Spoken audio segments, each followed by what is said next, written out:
Sarah? Thank you, Christina. Now, since the United States' withdrawal from Afghanistan in August, the White House has preferred to pretend that this chapter in its administration didn't happen.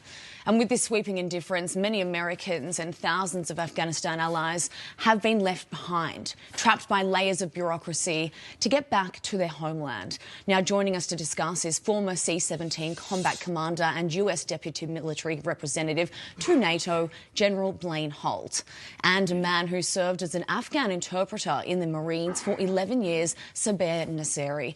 Gentlemen, good morning, and thank you so much for joining us here on Wake Up America. Good morning. Good morning. Thank you for having us.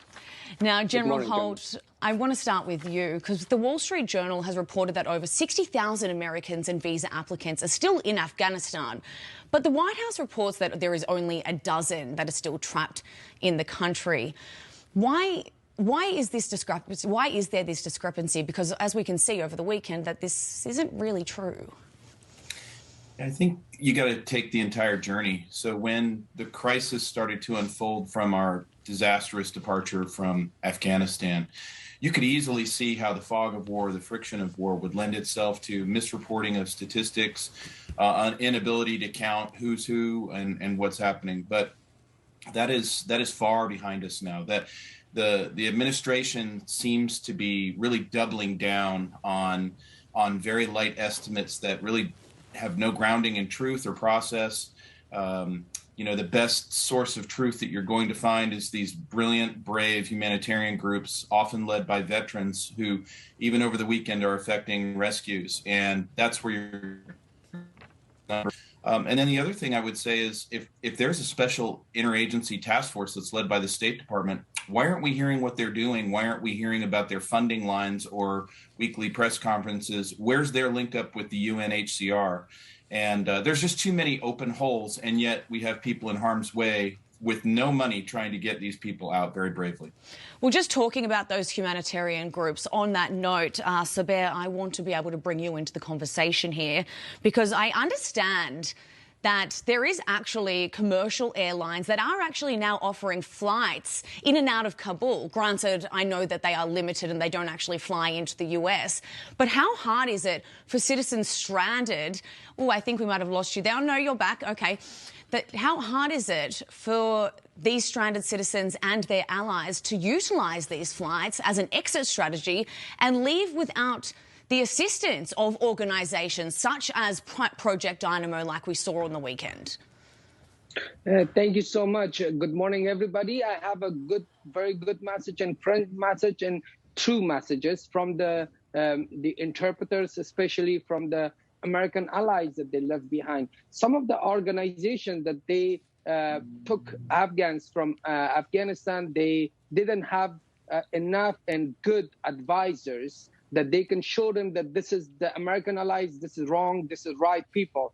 The Americans, they brought, evacuate the wrong people. I mean, the Taliban members, they brought the, I lost my fingers in the war. I recognize Taliban people and Taliban supporters when I see them, because I worked 11 years for U.S. Marine Corps in Afghanistan. So a lot of the jailers, a lot of the Taliban supporters, not Taliban supporters, they came for that flight, and Americans need to focus on that. But American allies means interpreter and contractors and the people who has a green card and U.S. citizens, they still in Afghanistan. They contact our organization, Afghanistan-America Relation Office. We have a office that we have 1.5 million people connected with us through this organization. They're calling me, especially they call me in a few minutes. They're calling me every 2 minutes, 3 minutes. General knows that when I was working in Afghanistan,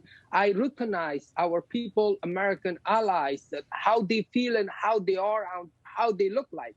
But they are contacting me. They are selling their children right now. Right. They are begging right now. A lot of American allies, they're hiding in a mountain, hiding in the houses, and the Taliban, they're knocking their doors, try to find them out. But they're contacting me that, hey, can you please be our voice from Afghanistan to United States. I just came from Turkey. I visit a lot of American allies that they have very bad situations there. Even they don't have money to feed their children. Okay. And General Holt, just before we go, I have family members who have with a lot of experience in Afghanistan, especially dealing with the Taliban. So I do have some knowledge of just how complex the situation really can be on the ground there.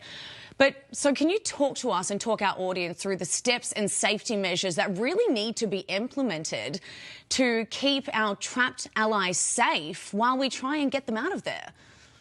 Right. So it's going to take government commitment, which we have not yet seen. No news show appearance is going to change the facts on the ground, which thankfully are being reported with the sunlight coming in from some of these groups like Dynamo and Argo. But the process is going to be quite simple. We've got a famine already afoot in Afghanistan. And so that doesn't mean you unlock a lot of funds. It means that you get back in there with people on the ground to work with food. You have these magnificent groups. They need funding. We need to pay for these folks to get these escapes going. And then it doesn't just hover around Afghanistan. The Taliban is pervasive in all the countries around the area. Exactly right. And we have people stranded now in these countries like Pakistan, Turkmenistan, Tajikistan, and we have to help them get out too. I'm working with Afghan refugees in Pakistan who feel worse off because no embassies will talk to them and they can't get registered at UNHCR. But if our government will have the will, we certainly have the resources to have an impact. Absolutely right, and that's I have solution. One second. I have solution for bringing the interpreter very American quickly allies from Afghanistan. Okay, well that's exactly right, and unfortunately it looks like there are reports that we might not even be able to get everyone out until around 2022. But Saber and Nasseri and General Blaine Holt, thank you so much for your time today, and we really hope that we can get the rest of those stranded in Afghanistan out safely and quickly. We'll be right back. You're watching Wake Up America, only on Newsmax.